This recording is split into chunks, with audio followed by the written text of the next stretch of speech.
Ciao da Heavy Metal Even. Oggi ospitiamo con piacere una giovane band proveniente dall'altra parte del mondo, con un gioiello di maturità e complessità, tra gent e prog più classico.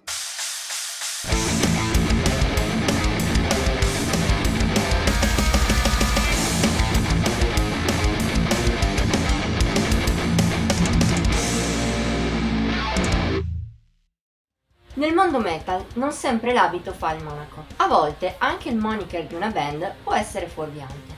Un esempio abbastanza famoso potrebbero essere gli americani Happy Days, che a dispetto del nome si sono costruiti una buona reputazione nel sottobosco Depressive Black.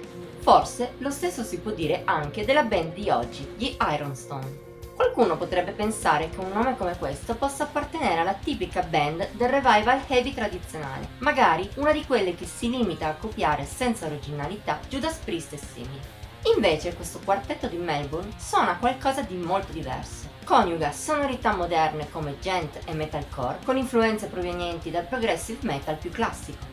E questo è il suono che di base anima The Place I Cannot Find, secondo EP, anche se la lunghezza è quasi da full length, della carriera degli Ironstone. Come dicevamo mesi fa nella recensione di Body Fort dei The World Without Us, se ti interessa la trovi qui sopra, con una scelta stilistica simile è facilissimo perdersi, mancare di direzione. Ma per fortuna non è il caso di The Place I Cannot Find. Al suo interno, anche a dispetto della giovanissima età dimostrata nelle foto promozionali, la band sembra consapevole di dove vuole andare a parare e anche di come farlo. Lo dimostra innanzitutto una grandissima cura nella composizione dei vari brani. Per quanto complessi all'estremo, hanno sempre un'ottima visione d'insieme, tanti passaggi memorabili e atmosfere molto ben studiate, che possono andare dall'oscuro al solare nel giro di poco e con coerenza. Per fare questo, gli Ironstone fanno affidamento non solo su doti tecniche all'altezza della situazione, ma anche su altri dettagli molto riusciti che sono stati capaci di inserire nella loro musica.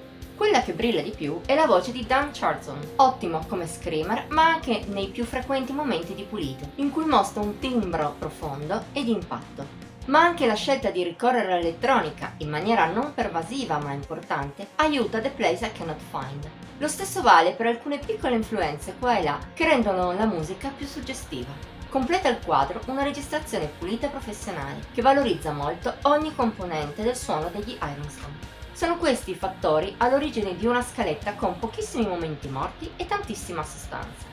Lo dimostrano pezzi come Mr. Struggle, piena di malinconia e di belle armonie pur non mancando di potenza, o To Be Like You, che include in sé oscure venature alternative new metal, ma ha anche passaggi di atmosfera aperta e progressiva.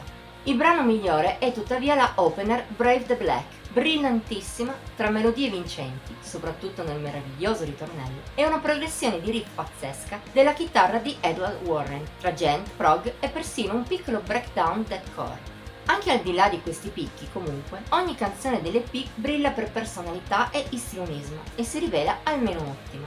Neppure qualche passaggio immaturo e una vaga tendenza a ripetere certe impostazioni a tratti sono un grosso problema. Nel complesso, The Place I Cannot Find si rivela un gioiellino e se gli Ironstone hanno persino dei margini di miglioramento, non è un buon motivo per sottovalutarlo. Se ti piacciono il progressive metal moderno oppure il gent, corri a goderti questa quasi mezz'ora di tecnicismi, armonie e grande musica.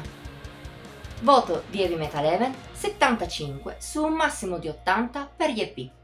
Per oggi è tutto. Se hai apprezzato questa recensione ti invitiamo a mettere like, a commentare e a condividerla. Puoi inoltre iscriverti al nostro canale e attivare la campanella delle notifiche per non mancare mai neppure uno dei video che pubblichiamo ogni settimana. Infine vieni a seguirci su Facebook, Instagram e Pinterest. Trovi link in descrizione. Ci vediamo la prossima volta!